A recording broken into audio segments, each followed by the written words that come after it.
வேலைக்காரரை குறித்து சொல்லப்பட்ட இவைகளை உன்னிப்பாய் நீங்க கவனிங்க. இன்னொரு காரியம், வேலைக்காரரை குறித்து, ஊழியன் வேலைக்காரன் எல்லாம் ஒண்ணுதான். வேலைக்காரரை குறித்து இங்க சொல்லப்படுகிற இந்த காரியத்தை நல்லா கவனிங்க. தீத்து 2ஆம் அதிகாரம் 8-13 வசனங்களை வாசிக்கலாம். எதிரியானவன் உங்களை குறித்து பொல்லாங்கு சொல்லுகிறதற்கு ஒன்றுமில்லாமல் வெட்கப்படத்தக்கதாக உபதேசத்திலே விகற்பமில்லாதவனும். எதிரியானவன் யார் தெரியுமா?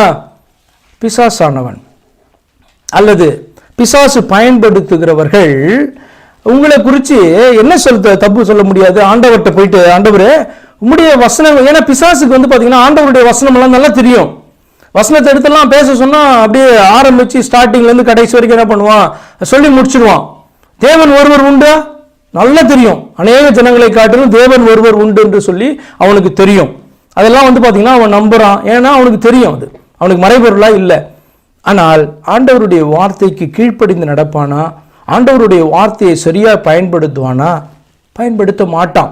அதற்கு ஆப்போசிட்டா தான் என்ன பண்ணுவான், காரியங்களை அவன் செய்வான் என்று சொல்லி வேத வார்த்தைகள்ல இருந்து நம்ம அறிந்திருக்கிறோம். அப்ப எதிரியானவன் என்ன போய் குற்றச்சாட்டுவான்? நீர் இந்த வசனத்தை கொடுத்ததனுடைய அர்த்தம் இதுவல்லவா? உம்முடைய ஊழியக்காரன் என்று சொல்லி அவன் சொல்லி கொண்டிருக்கிறானே, அவன் பேசுகிற காரியம் வேற மாதிரி இருக்குல்ல, விகற்பமால அவன் பேசி கொண்டிருக்கிறான் என்று சொல்லி என்ன பண்ணுவான், எதிரியானவன் ஆண்டவரிடத்துல குற்றம் சாட்டுவானா? நிச்சயமா சாட்டுவானா, சாட்ட மாட்டானா? யோசித்து பாருங்கள். ஒரு போதகன் போதிக்கிறது, ஊழியக்காரன் செய்கிற காரியம் விகற்பமாய் ஆண்டவருடைய வார்த்தை கொடுக்கப்பட்டதுக்கு ஆப்போசிட்டா வேறு விதத்திலே அது சொல்லப்படும் என்று சொன்னால் தொடர்ந்து பாத்தீங்கன்னா அந்த ஊழியக்காரனை குறித்து குற்றம் சாட்டி கொண்டே இருப்பான். யாரு? பிசாசானவன். இந்த இடத்துல பாருங்க என்ன சொல்லுங்க வசனம், எதிரியானவன் உங்களை குறித்து பொல்லாங்கு சொல்லுகிறதற்கு ஒன்றும் இல்லாமல்.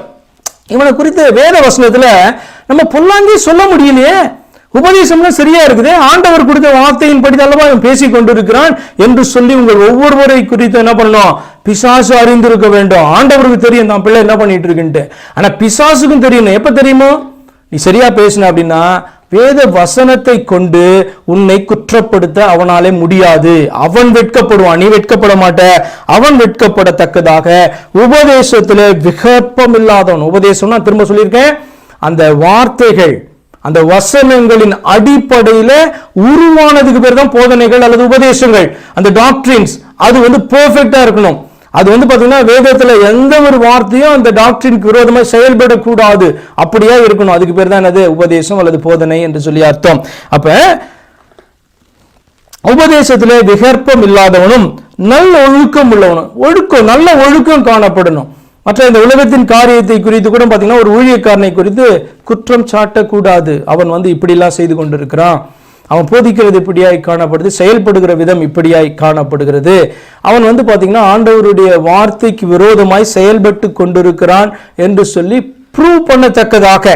ஏன்னா வெளியில வந்துரும்ல, ஒரு நாள் மனுஷன் இருக்கிறதான காரியம் அவன் பேசுகிற காரியம் ஒரு நாள் வெளியில வந்துற போது எப்படியா இருந்தாலும் மறைபொருளா என்ன பண்ண முடியாது, மூடி வைக்கவே முடியாது. ஒரு நாள் ஆண்டவர் வெளில கொண்டு வந்துடுவார் இல்லையா?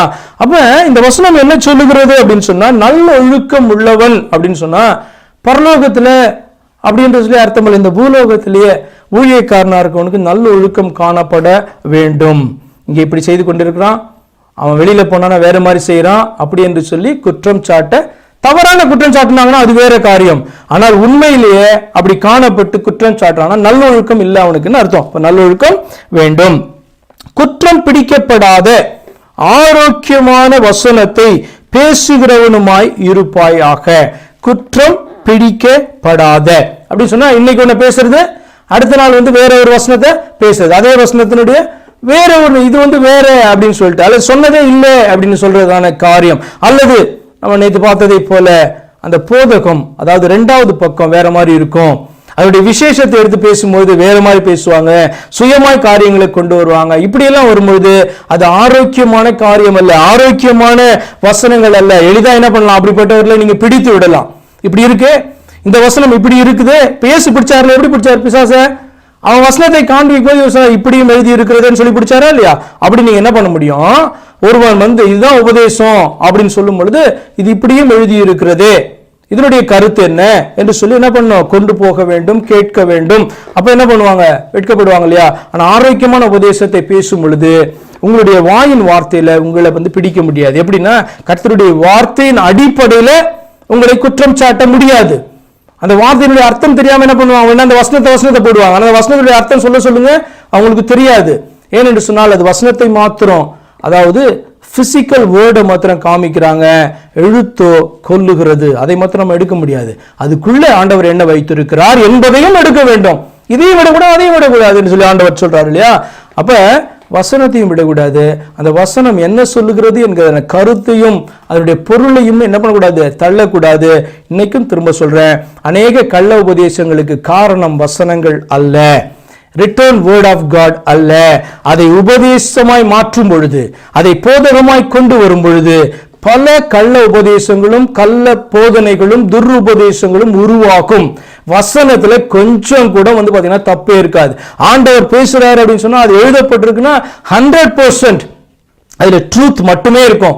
ஆனா அந்த ட்ரூத் என்னன்னு கண்டுபிடிச்சு பிரசங்கிக்கிறாங்க பாருங்க, அங்கதான் என்ன உண்டாகும், கள்ளத்தனங்கள், போலித்தனங்கள், பிசாசு கிரியை செய்கிற இடம் அதுவாய் தான் காணப்படும். அது முக்கியமான காரியம். இதை உங்களுடைய சிந்தையில நீங்கள் வைத்துக்கொண்டு ஊழியக்காரர்களாய் நீங்கள் செயல்பட வேண்டும்.